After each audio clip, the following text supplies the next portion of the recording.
All right. Hi, everybody. Welcome to the Psychedelic Light Show review. I'm your host, Steve Pavlovsky. I'm here with my co-host, Chris Martich of the Brotherhood of Light. And we are here to talk about psychedelic light shows. And this is episode 3. We've been having a lot of fun with these. And, we're just going to keep going. So what do you got for us today, Chris? Okay, well, if you think about the word psychedelic light show, you think about liquid lights. And that's what we're going to cover today. We got a slideshow. And actually, the way I first met you was watching your video of a demonstration of liquid lights. Why don't you tell us about that a little bit, Steve? Yeah. So I did a video about, just how to do a basic squash plate.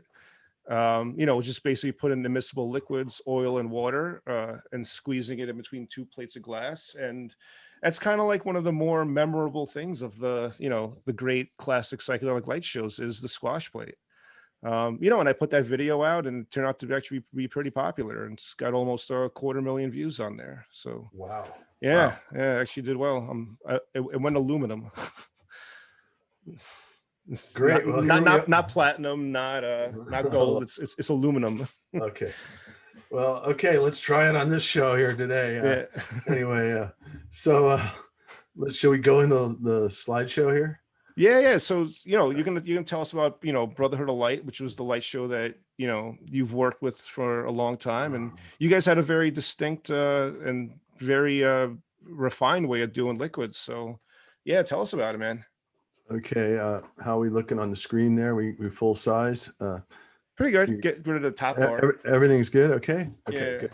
Okay, so, these are food coloring, and this is what I stole out of my mom's kitchen back in 1967 and started took her Pyrex plate and got some peanut oil and some water and alcohol and started to do a light show with another plate on top of that. And so, this is one of the fundamentals. It's simpler than it looks, actually. And we're going to go to on here. And there's Pyrex. Now, I was using round Pyrex, but I want to mention one thing. I saw a guy do this one time, and he just put water and one of those food coloring in. He put some like peanut oil in, and he took a hair dryer and he mounted it on the table. Yeah. And he just blew around, and it just kept circling around here. Yeah. And kind of made a psychedelic light show liquid look. And I think it looks better than those color wheel things that everybody tends to use. Yeah. I've seen them, used. Oh, you mean like the the wheels, like with the cassettes that actually. Yeah, right. I just think it's more natural and looks cooler. And if you had good colors, it would look cool, Yeah. So anyway, but I'm going to show you what I use. And here we are. Bam. So. Oh yeah. There you go. And these are the clock faces, okay? Mm-hmm. And these are my personal plates. And there's a Duquesne overhead and a presenter there. Oh yeah, yep, the visual presenter, Yeah, and I've got it mixed into a mixer, into a video projector. And what I'm doing here is I'm Justin Kreutzmann, the son of Bill Kreutzmann from the Grateful Dead, hired me to do a bunch of liquid stuff for the Fare Thee Well concert in the football stadiums. Yeah. In Chicago and in San Francisco or San Jose area. And so we filmed for a couple days psychedelic light shows. So liquids, because they want an old school vibe to put up on those giant scoreboards, giant video walls. So yeah, I remember that. I remember seeing them. And so here is, okay, so here's the yellow and red plate, which you'll see in action later in the slideshow. Here's another blue plate. And right here in the blue plate where my thing is, it's not quite matured yet. It's kind of skunky looking and weird. Yeah. And it's sort of getting ready over here. The red plate's good. And this blue plate, if you can see that, it's ready to go. It's kind of separated. It's ready to make the big patterns. And I'll show you what the big patterns look like. Okay? Yeah. There you go. There you go. It's beautiful. Yeah. So Brotherhood of Light. Yeah. Keep going. Yeah, and so you guys like pre-mix a lot of your plates. Like you're not really doing it on the spot. You have them ready to go. And I know you guys had some pretty high standards about your plates. Right. Well, Brother Ed and Brian Epps and Bob Pullum and Marcus all did liquids. They were all liquid guys. And they kind of mastered the bottom plate, with these really heavy mixes like this, to get something that would hold up in the rock and roll environment for 3 and 4 hours, jamming with Grateful Dead or Miles Davis or whoever they did shows with. Mm-hmm.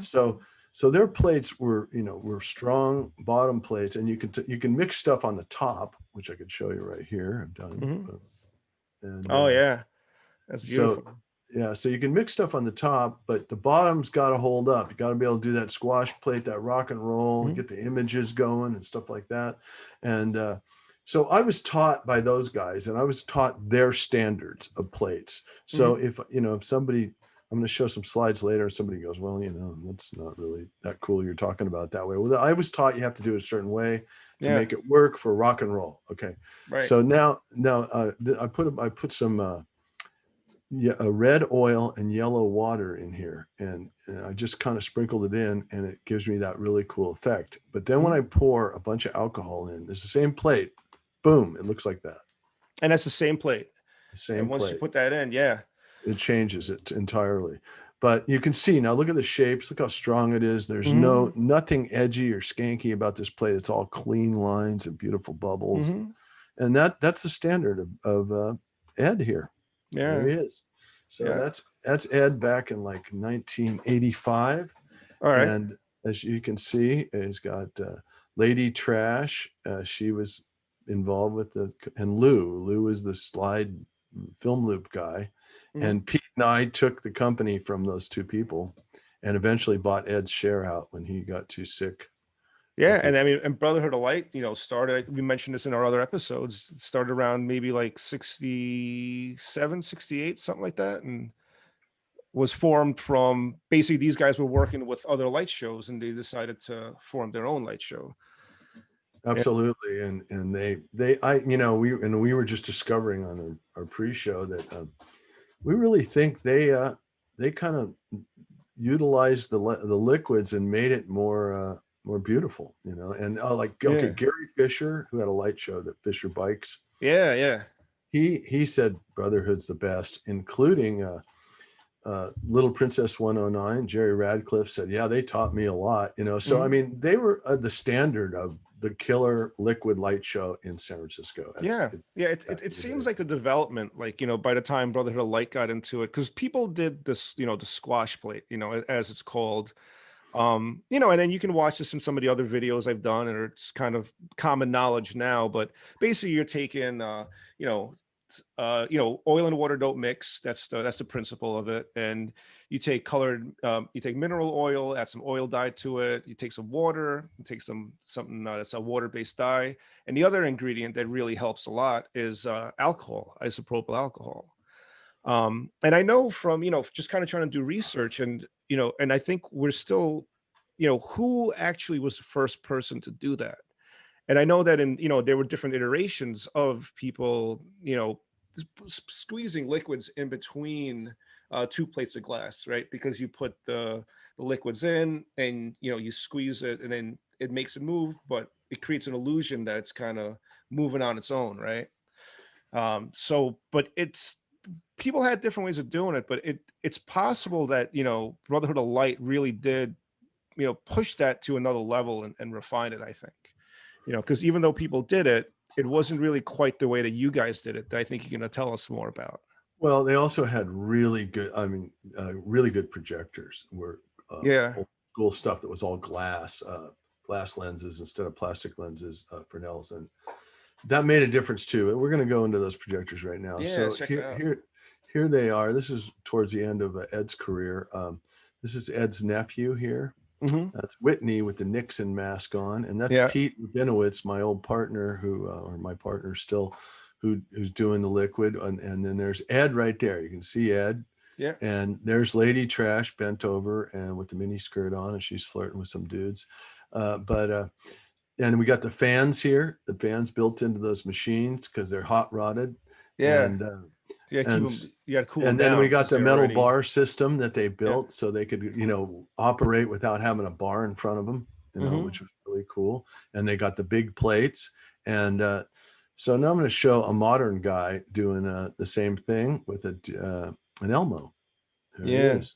Oh yeah, there you go. Yeah, that's probably one of the cooler pictures that we have of people doing light shows. That's a neat one. I think he might have a tab on his tongue there.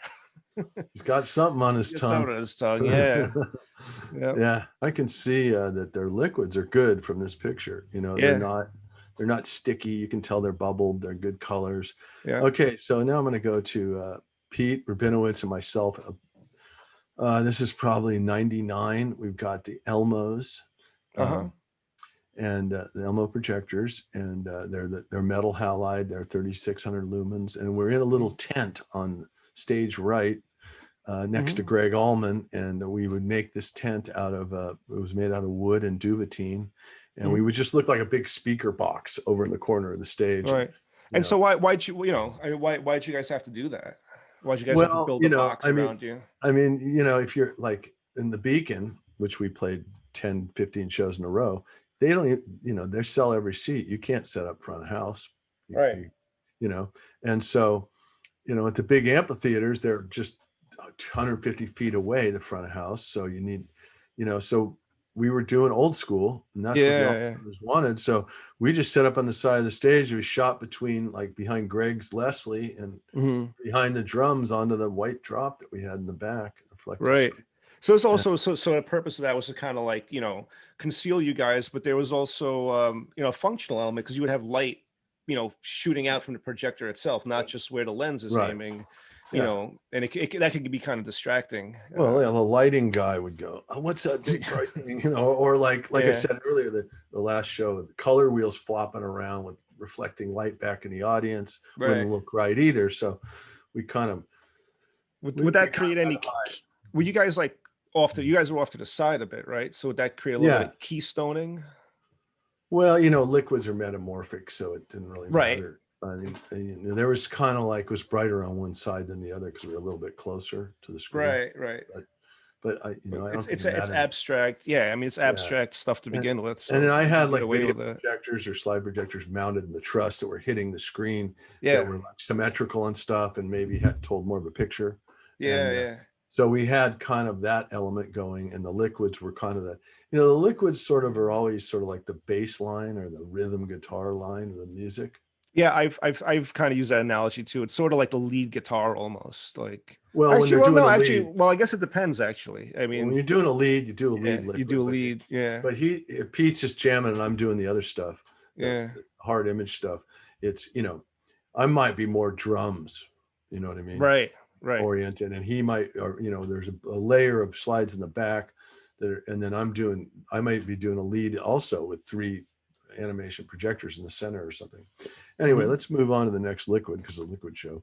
This guy's Mad Alchemy, and he's got some big plates. Look at those babies. Yeah, it's like that's 17, 18 inches. Yeah. And those plates match, man. He's got a nice look. He's got some clean liquids going there. And he's got a Duquesne, which is the best one you can get now. So anyway, I'm gonna go to the next slide. And this is a cool liquid. It's kind of got a hot spot in the middle, but it you know, it looks cool. It's working. This is what we call good liquids. And now this is really unique. This is what we call fingers. And so when you have a good set of plates that match, they're flat and they match each other, you know, like that, right? You can get these shapes out of them, and you can roll it around and move it, and you can get the fingers to go different ways and explode out. And when you get this look, you are happening. Yeah. You know, you can build on it, you know, and that's what we want. And so what we did, and to answer your question from earlier, is we mix these plates at like 2 p.m. or whatever. We let them settle. They break. It takes about 45 minutes, and all of a sudden, then we play with them. And we let them sit, and then boom, they break. We call them break. Right. And the liquids break into this 2 images. Yeah, you guys contrasting. And you put the, you know, the dyes in, and you let it like propagate on its own, kind of like throughout the liquids. Like I showed earlier in that picture. So I'm going to move on to. I think we'll just cruise on here. To what doesn't look good and what those guys told me. So this is sticky plate. Okay. Yeah. It's Jim Morrison. It's Jim Morrison. Yeah. But, you know, you get a sticky plate, man. You can't rock, you know, it doesn't move to your hands. So you maybe throw some alcohol in there, and that Mhm. might get it not to stick. But Then sometimes, you mess up the balance of the liquids by doing that, or if it you know, doesn't work, and then okay, and then the other thing was called contamination, and Pete gave me these plates and said go out and do them, and I would mix a set of plates, and they'd look horrible, and they'd work. He calls it contamination. That's Mhm. the nomenclature for. The other thing Right. is, I Because mentioned. you're not getting those like clean blobs, you're not Right, getting these right. defined shapes that really stand out in contrast. You Right, kind of got that are these little, smooth that you can play with yeah, and hover with yeah, your hands. Um, yeah, so, and we call them plates. Okay, other people call them crystals, yeah. dishes, but we It's call them a lot of different plates. vocabulary. You Yeah, know, clock faces. Which is what they yeah, initially are. So this one is called contamination. This next slide, yeah, and when they do that dotty, where it's not gelling, it's not yeah, becoming one. You might as well just throw it away and start over again.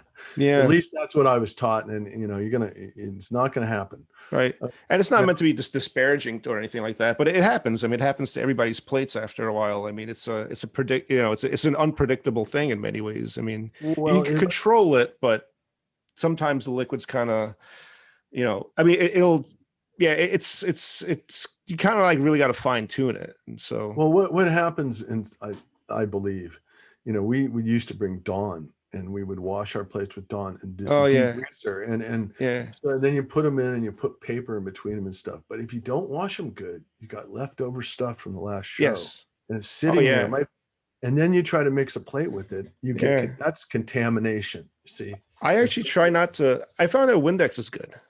I don't like using dish soap or anything like that because it's, even as we know, the smallest amount of dish soap can really affect like the mixture.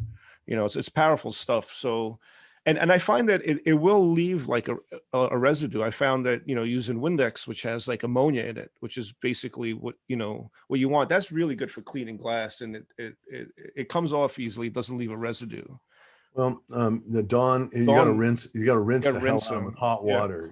yeah. Okay, so I'm going to go to another plate, which is not a bad plate. It's the red dye. Okay, the Hmm. red watercolor, and this plate's not quite there yet. It may make it. It may become good, but Yeah, right now it's a little scuzzy, and you can see there's like chunks and weird shit in here, yeah. which basically the red dye doesn't, even though it comes as a liquid, it doesn't. It's not as smooth as the blue or the green or Hmm. the brown that guy was Yeah. using. And you It's get, something about it. and you were saying, about letting the liquid sit, because if you let it sit, like those little spots that you have there, Mhm. Mhm. kind of look like contamination, they will eventually reconnect, or hopefully, if the mixture is right, they will reconnect with the rest of the mass of the red stuff. So you let it sit there, it'll hopefully, Right. uh, come back to mama. So this is a better red plate that you can see this next shot here, Yeah. and it's pretty much happening. But you can still see over here, there's weird stuff. Like you can kind of see the chunks in here, Yeah. Yeah. And but the other thing is you rocked out your plate for like in a progressive song, like a jazz progression type song, Hmm. and so then you like let it sit and you jump over to the next plate and you Right. work one for the slow blues or whatever. And then by the time you get back to that other plate, it's kind of settled back in. And Right, that's the because bottom plate as you're series. moving it a lot, it's going to start, kind of It's gonna creating more it's gonna bubbles and yeah, it's gonna bubble. This is our X-rated shot here, if you didn't notice. yeah, Okay, so I'm gonna go to another plate that's not quite there yet, but it could get there. Okay, this is a blue plate that's not quite happening, but you can hmm, see it's starting to. yeah, And maybe some alcohol or maybe a little more time, it's going to look like the Brotherhood plate. It's going to look like one of these. Now, these are what this thing will mature into, hmm, one of these. hmm, And you can see these clean lines here, how nice, beautiful that is, and all this bubbles around here and the contrast. But yeah, the problem with this one is not really a problem, but what it looks like is it's got a hot spot in the middle, yeah, which means there's a dip in the glass, either in the bottom or the top, that yeah, makes, so every time you go down, you get that same look. yeah, And yeah, it's not bad. You can deal with it, but it yeah, can get redundant. Okay. Oh yeah, yeah, and I found, there's also different ways to deal with it. Kind of like, I found actually that instead of like centering it, if you move it over and kind of use like the edges, your glass goes like this, instead Mhm. of like keeping this in the center, move it over a bit, and now you got that like flatter part, of the outside that'll kind of help, you know, keep it smooth. So when we're getting our plates, we got our cool bottom plate, this, at 15-inch or 14-inch, and we have all these top plates which try to match them. And when we get a look like this is a Mm-hmm. double Corona, man. We are Right. happy because you got that middle you can play with and float around, and you're not getting the hot spots are on the edge, and you can whirl them around, and you Yeah. can work here or there, but you got that middle that's breaking out in Yeah, these and beautiful and shapes. the double Corona. I mean, this seems like a pretty, I guess like pretty hard to come by kind of plate, because I have these things made, and I'm in that business, and it's a difficult thing to make. I mean, I'm willing to bet that this was a handmade piece of glass that came from that came off a clock somewhere, and because it's Yeah. probably got little dips sort of in the sides, I imagine, right? Well, Like, there, I mean, I would get a new bottom plate. I'd go to Pete's, and yeah, he'd have like 20 top 12-inchers, and right. we'd sit there and mix. Put a blue plate on a table with a towel, and we just try top plates one after another, and all of a sudden, oh, I got it. Yeah, yeah. It's really matching plate to plate. Right, Okay, right. It's they got to match with each other. It's not right. a plate by I its mean, that's what own. I found out. I don't know if that's true, but I mean, that's what I think. No, yeah, you Now, do. Yeah, they Now have here, to. this is okay. This is the plate from earlier from the Fare Thee Well, and this is the Mhm. yellow water and red oil. And now you can see it's doing a different thing. It's doing a bubbly, kind of more jelly looking, but Mhm. really beautiful, really clear. Once again, super clean. That's what I was taught. That's what we do. The Brotherhood. Okay, so now let me talk about some swirl plates here. Mhm. There you go. There's a swirl plate. Yeah. And this one is almost going to turn brown. And I'm going to give you your. Why don't you talk about this one's yours, Steve? Oh yeah. So this is one of my plates. And then so this is the kind of thing that's like a moment in time. Like this is, you can see that there's basically two bubbles that are about to meet. And during the shoot, I have probably at least 50, like I'm just sitting there snapping and snapping and snapping, right? Because then you find that one sweet moment in time where you get like a really cool pattern like this. But when that's going to happen, and being able to basically do this on demand or whatever, it's actually pretty hard. It's sort of like mining for gold. You're sifting, and you got a lot of crap. And you should see the other 50 to 200 photos I took of this. They weren't nearly as cool as this one, but once this one came in, it's like, all right, we kept this one. Okay, so then I'm going to do the next slide. It's called a vertical Yeah, tank plate, it's like and like a drip plate kind of, so like well, it's Josh's. a tank, and it's actually upside down, and these things drip and make these kind of Yeah. weird, cool finger things here, and Joss has used these in his cup design and his Oh his yeah. fabric design. Well, I do fabric too, but Yeah. Oh liquid yeah, I design. got I got one of your hats actually up there. Right. So, okay. So all these three plates that we just saw, they all last for about 3 minutes, Yeah. the magic. And so with the new modern digital camera, these 4K cameras, and, having the proper lighting, you can shoot this thing happen for like the 3 minute. It's going to look cool. And then Hmm. you can loop it, and you can play it in your light show on Right. your computer or your video projector.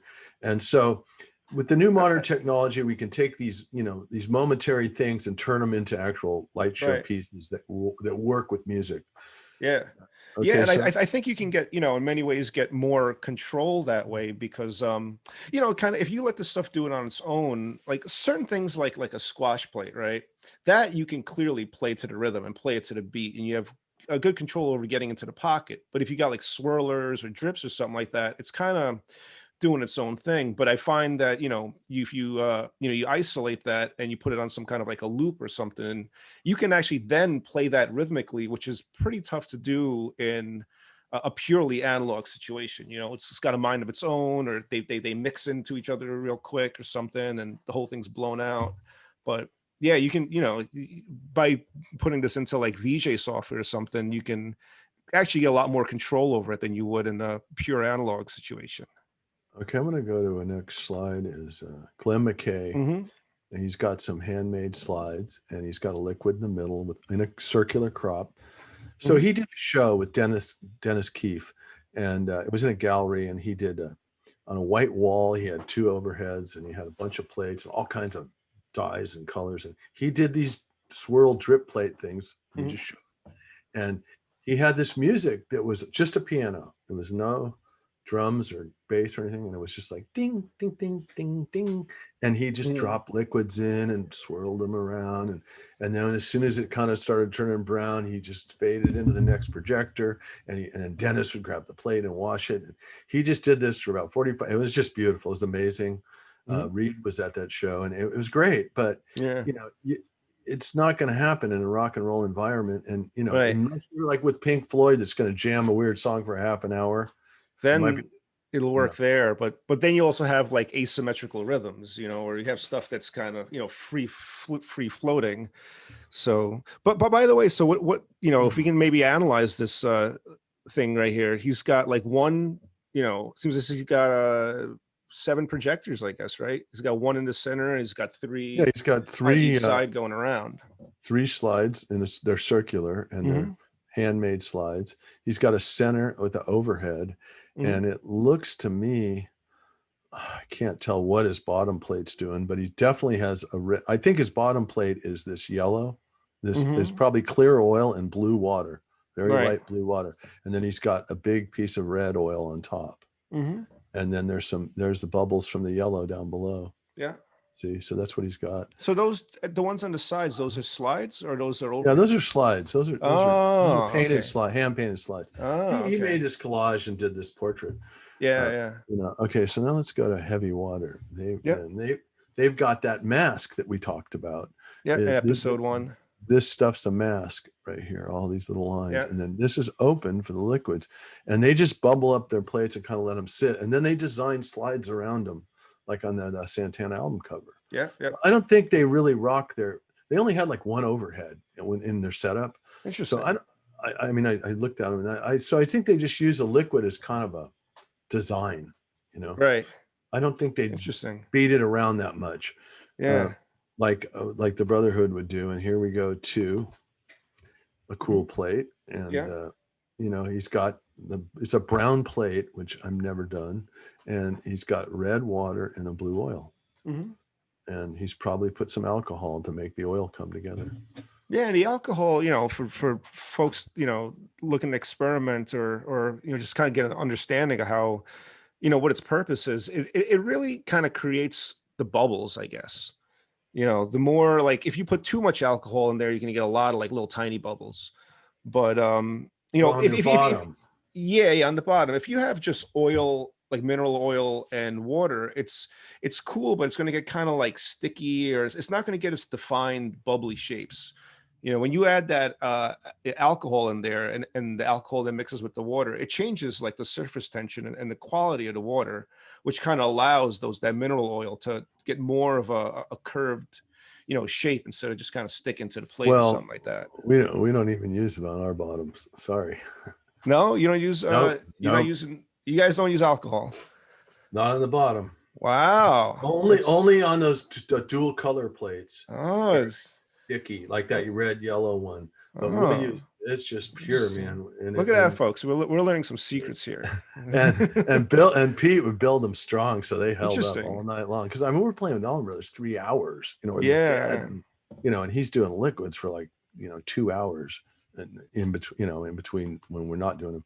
I'm gonna go to this next one is I'm doing this plate, and it's one of my double Corona setups, and the oil on top sort of made the bottom stuff look 3-dimensional. It was really cool.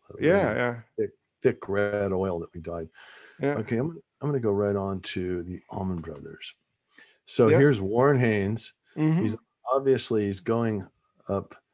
He's going high on the notes, low on the neck, and he's just wailing a lead out, like Elizabeth Reed or something. And Pete's doing just a smashing plate in the background. Yeah, it's a beautiful background there. And so once again, when we got hired, by these guys. Greg Almond, I mean, he sits there and plays the piano. He leans to the left and he looks, because his keyboard's at a 45-degree angle. Yeah.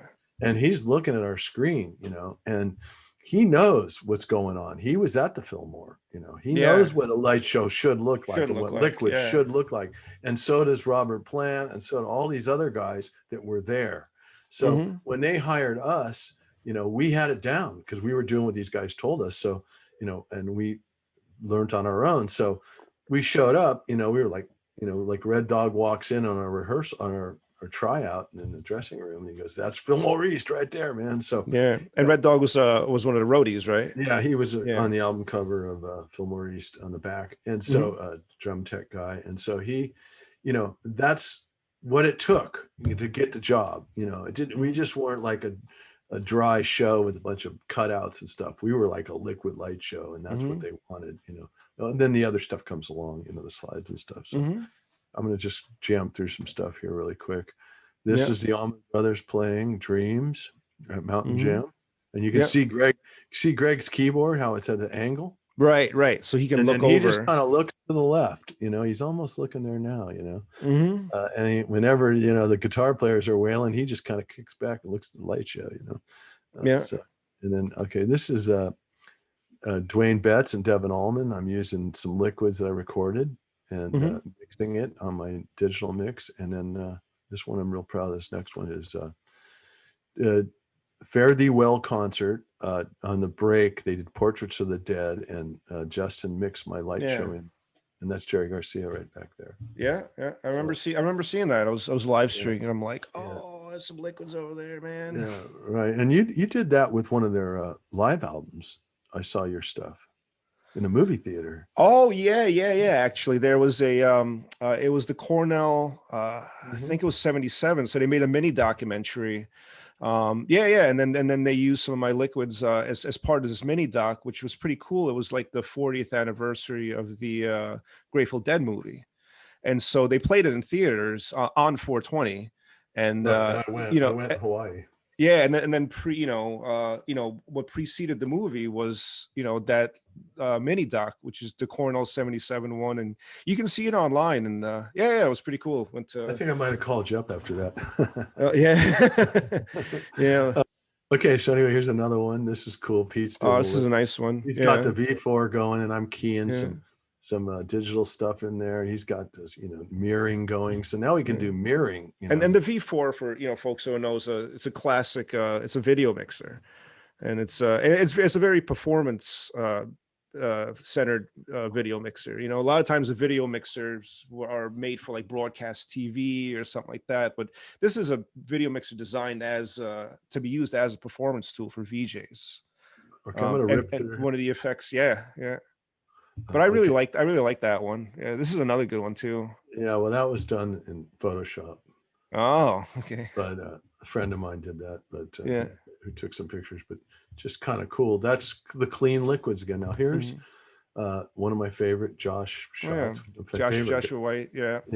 Fillmore East, and the liquids are clean in there, man. They're not funky, you know. They got the shapes, and they've got a bunch of multimedia pictures of the band, you know, Jimmy in the middle of the liquids, which is really cool. And then they got some stuff on the side, and you know, they just did great light shows. And this is a modern look that I'm doing now. This is what I do now, which we're going in, but these are old school liquids that have been mixed, and I recorded them, and then I bring them in and do them for the same songs that they were recorded in, like Dreams, you know. And you're adding the mirroring, you know, effect on it, which I think you guys were probably like pioneering on, because it's kind of the type of thing you couldn't really, I mean, you could do it, you know, optically, but it's a lot easier to do it with you know, a video mixer, which has this effect where it'll just like split the screen and mirror itself, and gives it this cool kaleidoscope thing. But I really didn't see anybody really doing that to their liquids until,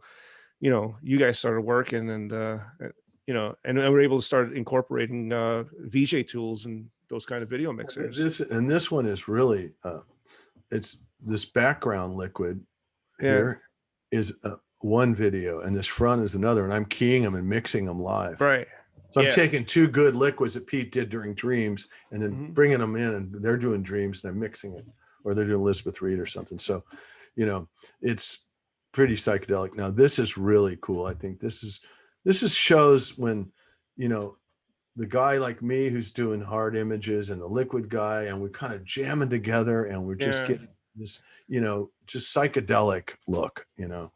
And That's and it all. and it feels good too, you know. Like I mean, I do a lot of my shows solo, but every time I do it with another person, and the person knows what they're doing, it really just makes the whole screen come alive. You know, you get, you know, it feels like there's something really, you know, alive and happening there, which is pretty cool. And I recommend to everybody, you know, if you can find a good partner or somebody to work with, I think that's great because it really, you know, really makes the feel of the light show come out well. Oh, and the thing is too, with like Pete was, he calls it his fist, but he just was on beat and on rhythm. And I Yeah. worked with other guys that came in and helped me, and that they just don't have it, man. They, you know, they It's don't a have tough thing. It's a tough thing, you know. It's the simplest thing to just take some oil and it. water And and he was just squeeze so it. But you good. gotta, you know, you really gotta get a feel for it and develop a technique to be able to Right. And control those liquids well. well, he was like ambidextrous, you know, so he's almost left-handed and Really? right-handed. So he Uh, was really, that kind of helped him. So this yeah. is Fillmore, 50 years, Grateful Dead. Hmm. Uh, I did a show there just with a DJ, but that's Jerry Garcia and some liquids mix. And now Yeah. here's Pete and I back at the Beacon, Oh yeah. and it's kind of a slow blues with the big shapes. Okay, Hmm. and then this was Peach Fest with Oh yeah. Almond Brothers, and Yeah. I just love this shot. It was just a unique moment. It's one of those moments that you Yeah. don't see in a liquid light show too often. No. And And those are liquids, even though they kind of look like yeah, almost like skeletons or something. well, It's pretty. I have like some graphic going behind there. These, Uh-huh. Uh-huh. but he's doing this green and this drippy purple. I don't even know how he got that. Hmm. But anyway, here's another great shot of us, the combo jam. Hmm. You know, he's got his liquids. I got some mushrooms up there, and stuff's flying through the screen. And you know, and now this is this next one is a great liquid, and it's the Mad Alchemy guy again. He just posted this. I think it's a great, just amazing Yeah, liquid. this is a good one. It's several layers of you know, it's probably got, what do you think, like 3 projectors maybe? I see No, some I group. think he's got 2 plates, and I think he's got a top plate on it, a little 12-inch or something. But maybe You there's don't two. think it's several projectors with I a don't know. lot of negative space coming He over said it? it was 3 plates in the post, so I don't know. Right. I feel like that's actually 3 actual projectors, and like we talked about in you know, episode 1 with like heavy water, where you really utilize the negative space. Well, you can definitely see this red plate is a double Corona, and this looks Yeah. like almost a double. It could be, yeah, it might be 2. You're right. Right, right, right. I think you're right. But it's just a nice piece of art. I mean, it's Hmm. like 1 in a million. Now, this is one of mine that I really like. Um, this is at Graceland, and they have a 20K projector with a huge screen, and Hmm. I just like the explosion that's happening right there. It's just Yeah. really cool. So that's a beautiful shot. It's been tiled, but it's still pretty simple. Another Yeah. Mad Alchemy, which is really a beautiful plate again, you know. So this is kind of my style, you know. What he Yeah. does and I do are similar, you know. And then I'm Right. going to show. Because he was influenced by the Brotherhood of Light, right? Like, Uh, well, I think he was around. He's my yeah. age, and I Okay. think he had a regular job, and I think now he's getting into it with Yeah. as he's older, Yeah. and he does a lot of stuff around the Bay Area, and you know, Yeah. people slip into the spots that we used to be in, you know. Yeah. Yeah. There's a call for it, you know. Oh yeah. Okay, and now this is Pete's hands, and Hmm. I just love the shapes. The plate's it's been sitting there, and he's just starting it out, you know, and it's just big shapes and beautiful. And so again, you guys are just doing oil, just baby oil and water, no alcohol in No, this one. no mineral oil. That's what I'm sorry. I'm sorry. Yeah, mineral oil. No, this is Yeah. just like this is before the show. He's kind of Yeah. warming up, you know. But I mean, but these are plates that match and do really great stuff, as you know, Right. different looks. Okay. Now we're going to just pay a little homage to our buddy here, Josh. Yeah. That's a great And photo. yeah, and there's a couple plates, and there's some color wheels, and there's all kinds of weird Yeah. stuff. And he's got his liquids, and And this is like the whole gamut. I mean, he's got, you know, computers, there's color wheels, there's overhead projectors, liquids, you know, actually I can see the thing for the Oh for yeah, the joystick. The thing in the middle, those, that square and that circle, where they take a yeah, tube of light and shine right. that through, and that's actually really cool. It makes these really beautiful. As you pull the thing closer or farther away from the convex piece of glass, it actually makes the circle get bigger and smaller. So it creates these Yeah, like and I think they're using explosions. Revolume here maybe in that computer. And Yeah. I'm gonna go back I think to I think it's VDM. No, that's oh, module 8 actually. oh, module 8. Okay, so now Yeah. we'll go to the last slide here, and it's going to be the Yeah. classic old school where you've got these two pyramids, which are Yeah. probably slides that are mirrored. One's flipped. We did a lot of duplicate slides. This square thing here with this thing in the middle probably is a 16 millimeter movie loop, All and right. liquid. So that's the three elements that would you see something like this with the Fillmore Wonderland, that kind of This look. is either like Heavy Water or John Hardman, I think, who Yeah. was part of Heavy Water. So Okay. yeah. So anyway, let's there we go, man. All right. So So that we was got a pretty good journey there. yeah. We got through that one. So that's you know yeah, pretty cool. So I don't know. I mean, there's a lot of different ways to do liquids, and but yeah, I think that you guys did a pretty good job with them, and definitely with the standards and stuff that you guys had was pretty interesting. And you guys said if the plate doesn't break right, you get rid of it or you start a new one. Yeah, that was, Yeah, it was like that's how we did it, yeah, if it just wasn't happening. And then there's times that like I did a show with Brian Ebbs one time, and none of us could get his plate to break. hmm, Pete tried it, Steve Goldsmith from Liquid Light. I tried. yeah, I mean, they were in another room doing Wilco, and I was in another room. It was doing another mm, band, and we could not get his plate to work. But sometimes that happens. And yeah. he kind of mix like you do, where he pours the oil in, he pours this in, he pours the dye Yeah, in. because I do. I often do my stuff. I will have pre-made plates, but it depends on the show. Like if it's like a high-profile show or something where it has to look good, I will pre-make the plate. And because I want to guarantee that I deliver a good plate. When that hits the screen. But I do also, for more experimental stuff, though, I do like to make the plate like right on the screen. Because while those liquids and the different dyes are mixing in, it does a lot of cool things. So I find you get like a lot of mileage, like you do the first song or something, and just letting those like liquids kind of blend in with each other and everything. I think that's something that I try to do, but it can be haphazard because sometimes it works and sometimes it doesn't. And especially during like, let's say like a show is actually happening, right? And the room's filled with people and there's a lot going on, and the adrenaline's rushing. It can be pretty easy to like accidentally throw a little bit more alcohol in there, a little bit more of this liquid that you didn't really want, and suddenly it blows the whole thing out, and now you're stuck like, oh Well, that's crap, the thing. and that's like, yeah. You So don't want that. I mean, so like he'd have that blue plate mix, which I showed in that one slide. And then, so we're doing like when we did with Dickie for years, we're doing blue sky. He just has a blue plate, and I'm doing like yeah, skies and eagles and stuff.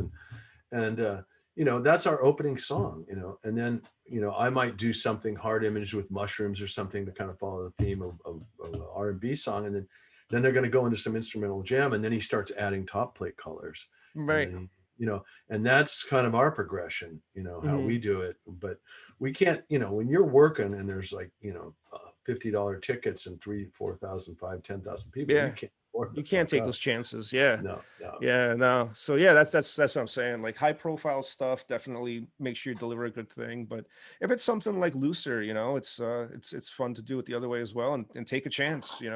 With the V4, you could colorize, so you could have Yeah, two you can colorize plates it. of Yeah. colorize, and so you'd have two plates, and you'd mix one. When one would get too bubbly, you bring Hmm. in the other one is settled, and so you Yeah. could keep jamming all night and keep consistently look good. And but sometimes the bubble look like, I think we should end this show pretty quick. But I mean, Jerry Abrams, I told this story to you. I was doing the Melvins at the Kennel Club, and he's using Jerry's projector, and I mixed a green plate with a red and yellow top, and kind of grunge. The Melvins are like grunge Yeah. band. Yeah. So I'm doing all this grunge with them, and I got these weird comic book slides and stuff going. And so then Jerry comes in to do the mud honey. Him and Reed are doing the mud honey, Oh yeah. Yeah. and so he goes, can I use your plate? I said, yeah, man, go for it. So he wipes the top plate out. He goes, it's beautiful. That's a beautiful plate. He tells me, cool. He wipes the top plate out and he just takes it and goes for about 5 minutes and just makes all these bubbles. Yeah. And then during the show, he's got all this MC Escher shit with all these color wheels and animation wheels. It's like this intense show going on with this punk band, right? And then he just like takes the plate and goes like that, and just, and his aesthetic was completely different than what I was taught and what I do. I mean, I've done that, but he wanted the heavy bubble, radical, intense look, Right. And I mean, and everybody's got their own look, and like the hand of the artist, and while you guys' stuff is amazing too, there's everybody's got their own, way of doing it. So I think like there's no real one right way to do it, even though you guys had for your, you had the right way to do it. Well, there's no rules to light shows. There's no rules to light shows, what I'm trying to get at. Okay. Yeah. We'll just end with that one right now. Okay. All right. Because that's it. There's no rules. There's no rules. You guys rules out there in the Psychedelic Light Show, Preservation Society, everybody else, do whatever you want. If it looks good to you, it's good to me. Yeah. I just was taught a certain way, and that's the way we do it. Words to live by. All right. Well, thanks everybody for checking us out. Hope you've been enjoying the shows. We got a couple of more for you, and we'll see you on the next one. All right. Peace. Check us out. Thanks.